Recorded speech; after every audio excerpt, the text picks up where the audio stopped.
aujourd'hui, je pense que la confiance au sein de la SNHLM, mais également auprès des citoyens sénégalais, est en train de renaître. Est en train de renaître parce que tout simplement, nous avons un président de la République qui s'appelle Macky Sall, qui a compris que le logement n'est social que quand l'État y met du sien. Et pour corroborer tout cela, il suffit de regarder l'évolution de la SNHLM, qui est née depuis 1959. Entre 1959 et 1989, lorsque la SNHLM était office, heureusement, que M. Abdoulaye Camara, qui était là-bas en 1984, est là, c'était beaucoup plus facile. Parce qu'effectivement, l'État donnait gracieusement des assiettes foncières à la SNHLM et également accordait des crédits rétrocédés à la SNHLM. Nous sommes encore en train de payer certains crédits au niveau du ministère de l'économie et des finances. La BHS, d'ailleurs, a été créée pour accompagner la SNHLM et la SICAP. Et on avait également le fonds d'amélioration de l'habitat urbain, le FAU, qui permettait de sortir du business plan tout ce qui est aménagement parce qu'il y avait une subvention de l'État. La SNHLM était devenue, l'OHLM est devenue SNHLM en 1989 et on verra bien qu'il y a eu un amenuisement de la production parce que la SNHLM continuait à fonctionner pratiquement comme une société privée. Et la preuve que je donne de ces difficultés, c'est qu'entre 2000 et 2012, la SNHLM n'avait plus jamais bénéficié d'assiettes foncières de la part de l'État. Il a fallu, avec l'appui de notre tutelle, avec l'appui du ministre de l'économie et des finances, mais avec une sensibilisation du président de la République pour qu'enfin, dernièrement en 2022, que le président Macky Sall puisse affecter 50 hectares de terre à la SNHLM au niveau de la forêt déclassée de Sébikotane. Et nous ne désespérons pas, nous avons déjà ressenti en tout cas une volonté de notre ministre de tutelle, Abdoulaye Seydou Sow, et certainement nous aurons l'appui du ministre Moustapha Ba pour qu'à Thiès également, monsieur le ministre, on ne l'a pas fait, peut-être que vous le ferez à notre place, parce que quand on programmait ces journées portes ouvertes, on avait pensé mettre en avant quelqu'un, un grand commis de l'État au niveau de votre ministère, à savoir M. Oumar Sow. Et il m'avait dit que vous lui avez déjà donné les instructions nécessaires pour qu'au niveau de Thiès également, la SNHLM puisse bénéficier de quelque chose pour que cette volonté du président de la République, qui se traduit à travers l'équité territoriale et l'inclusion sociale, puisse être une réalité à Dakar, mais aussi dans les 46 départements du pays, que Dieu ait pitié de son âme. Notre présence ce matin avec mon collègue des finances et du budget et moi-même, à l'occasion de la cérémonie d'ouverture des journées portes ouvertes de la SNHLM, témoigne si besoin en est de l'engagement du gouvernement sous la conduite de M. le Premier ministre Amadou Ba à traduire en acte la volonté du chef de l'État, son Excellence Macky Sall, en matière de promotion de l'habitat. L'État du Sénégal a toujours érigé la politique de promotion de l'habitat social au rang des hautes priorités. Son Excellence, M. le Président Macky Sall, n'a pas dérogé à cette règle, bien au contraire. À travers le PSE, Plan Sénégal émergent, il l'a réaffirmé avec une volonté soutenue, un dispositif juridique et institutionnel incitatif, mais également des facilitations à l'accès au foncier et au financement. Ainsi, à travers le programme d'accélération de l'offre en habitat social, des résultats sont obtenus avec une hausse non négligeable de la production d'unités de logement et une professionnalisation des acteurs du secteur. Malgré ces efforts et face à la progression démographique galopante en 2019 et en parfaite cohérence avec les orientations du PSE et la politique nationale d'aménagement et de développement territorial, le président de la République a mis en place le programme Zéro bidonville, dont l'objectif est d'éradiquer et de prévenir la création de nouveaux bidonvilles à l'horizon 2035.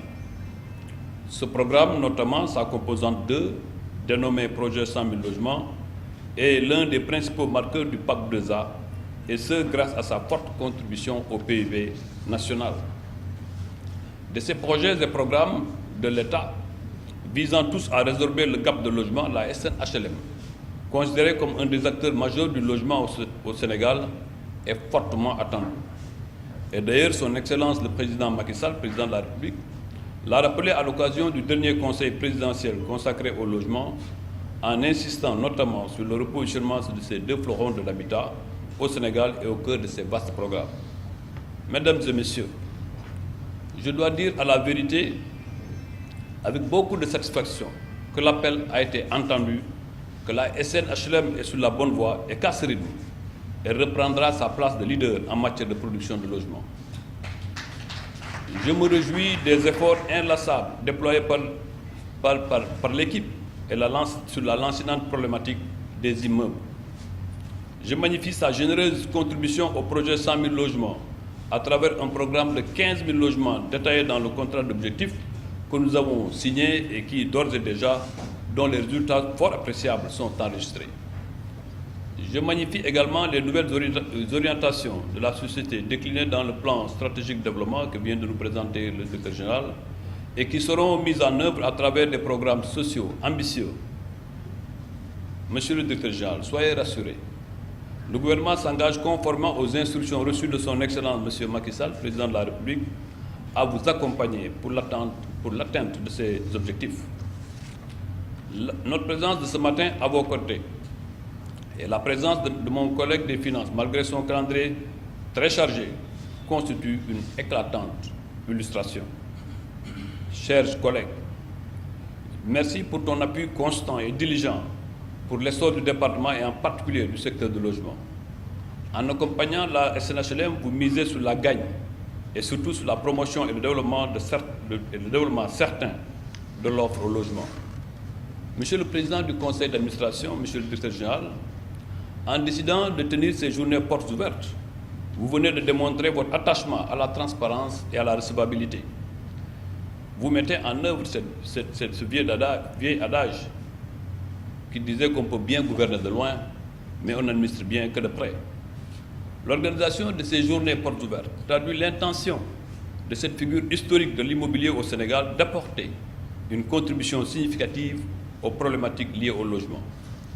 Le logement, rappelons-le, considéré comme un élément de régulation de la politique économique, est devenu un élément essentiel de notre protection sociale. Elle représente également une réponse fondamentale aux besoins de sécurité, d'intimité et de protection familiale que chacun est en droit d'attendre pour lui-même et les siens. Parler logement, c'est s'inscrire dans un temps exigeant, à la fois d'une action immédiate et à long terme. La bataille des locataires et des mal logés, j'en ai conscience, ne se gagne pas à travers des discours visant des effets d'annonce sans lendemain. Elle se gagnera demain, loin des projecteurs et des micros, si nous savons nous battre avec tous les efforts et dans la synergie. C'est dans la durée qu'il faut engager ces combats. C'est pourquoi, Monsieur le Directeur général, je vous encourage dans cette dynamique de rendre compte aux citoyens et je vous engage à leur apporter les bonnes informations, à leur faire part aussi des contraintes et des difficultés dans la vérité. Je vous remercie pour ce courage, mais aussi pour ce sens élevé des responsabilités, car manifestement le client roi doit accéder à l'information sans coup férir. Monsieur le Directeur général, soyez-en remerciés et transmettez mes remerciements à l'ensemble de vos collaborateurs et partenaires pour leur généreuse contribution au quotidien à la promotion de l'habitat au Sénégal. Je remercie aussi l'ensemble des services du département engagés dans la politique de promotion de l'habitat, les services du ministère des Finances et de l'économie, tous les acteurs du logement et l'ensemble des participations à cette belle rencontre. Sur ce, et en renouvelant mes remerciements à mon collègue et ami, Monsieur le ministre des Finances, Mamadou Moustapha Ba, je voudrais souhaiter plein succès à vos travaux. C'est avec un immense plaisir que je me tiens devant vous aujourd'hui. À ma qualité de ministre des Finances et du Budget, assurant la tutelle financière de la SNHLM, pour co-présider avec mon collègue et mon ami aussi, le ministre de l'Urbanisme, du Logement et de l'Hygiène publique, M. Abdoulaye Seydou Sow, ces journées portes ouvertes organisées par la Société nationale des habitations à loyer modéré. Cet événement revêt une importance particulière car il met en lumière notre engagement commun en faveur de l'amélioration de l'habitat et du bien-être de nos concitoyens. Oui, l'habitat est un pilier essentiel de notre société. Il est le reflet de notre identité, garant de notre dignité est le socle sur lequel nous construisons nos vies. Chacun de nous aspire à vivre dans un logement qui est sûr, confortable et adapté à ses besoins. C'est pourquoi le gouvernement du Sénégal, conformément à la vision de M. le Président de la République, son Excellence Macky Sall, accorde une grande importance à la politique du logement et travaille sans relâche pour offrir à tous nos concitoyens des conditions de vie dignes. Aussi, le chef de l'État a-t-il fait du développement de l'habitat social et d'un écosystème de construction une des batailles clés du plan Sénégal émergent. Le plan Sénégal émergent que nous avons élaboré comporte 6 batailles clés sectorielles. L'une des batailles clés sectorielles du plan Sénégal émergent, c'est le développement de l'habitat social et aussi un écosystème de construction. Les 5 autres batailles clés, je les rappelle au passage, du plan Sénégal émergent. C'est la modernisation graduelle de l'économie sociale. C'est le hub régional multiservices et tourisme. C'est les mines et les fertilisants. C'est le hub logistique et industriel régional et agriculture, produits de la mer et agroalimentaire. Voilà les 5 batailles clés du plan Sénégal émergent. Et la 6e bataille clé sectorielle nous réunit ici. Le développement de l'habitat social et l'écosystème de construction. Cette bataille clé sectorielle est opérationnalisée par 2 projets phares. Le plan Sénégal émergent a 27 projets phares. Des 27 projets phares, 2 projets phares opérationnalisent la bataille clé sectorielle que je viens de citer. Ces 2 projets phares, c'est le programme d'accélération de l'offre en habitat social et c'est l'écosystème de construction, matériaux et BTP. Voilà les 2 projets phares qui opérationnalisent le plan Sénégal émergent. Monsieur le ministre, Monsieur le Président du Conseil d'administration, Monsieur le Directeur général et notre vaillant préfet, Monsieur Diallo, ces journées portes ouvertes sont une occasion de mettre en avant les efforts déployés par la SNHLM sous l'impulsion de son directeur général, M. Momodou Sy Mbengue, pour répondre aux défis. Pour ma part, je suis particulièrement conscient de la nécessité d'allouer les ressources nécessaires à la construction, à la rénovation urbaine et à l'amélioration du cadre de vie. C'est pour cette raison que M. le Président de la République, son Excellence Macky Sall, a déjà mis à la disposition de la SNHLM ces 2 dernières années des fonds d'un montant de 17 milliards 200 millions de francs CFA. Pour l'accompagner dans ses projets, il nous a instruit, le ministre de l'Urbanisme et moi-même, à l'appuyer davantage par la facilitation de l'accès aux fonciers et l'assistance dans la recherche de financement et de partenariats public-privé.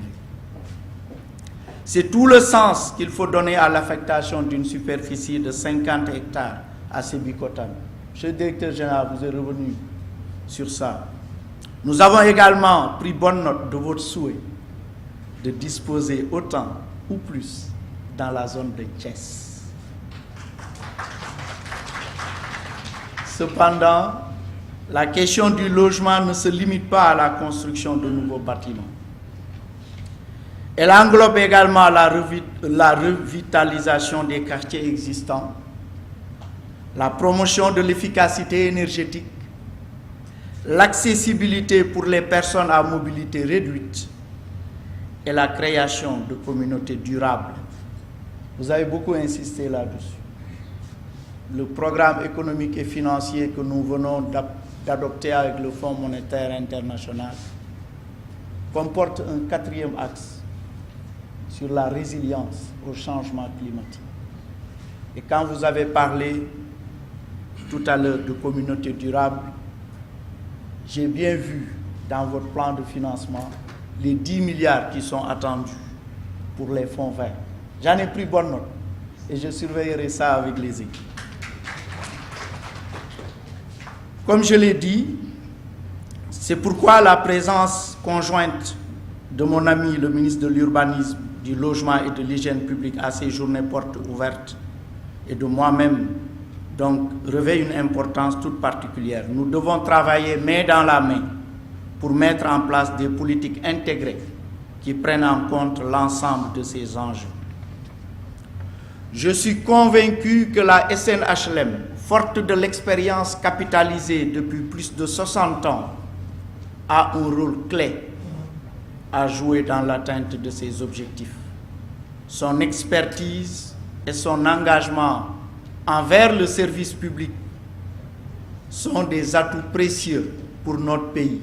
Je tiens à saluer et à encourager le souffle nouveau noté à la SNHLM durant ces dernières années, corroboré par la reprise de tant de projets à Dakar et dans les régions, tels que décrits tout à l'heure par le directeur général. Nous sommes conscients des attentes de la SNHLM vis-à-vis du gouvernement, ainsi que des propositions de réforme et de facilité qui s'inscrivent en droite ligne avec les 3 axes stratégiques du plan Sénégal émergent. Axe 1, transformation structurelle de l'économie et croissance. Axe 2, capital humain, protection sociale et développement durable. Axe 3, gouvernance, paix et sécurité.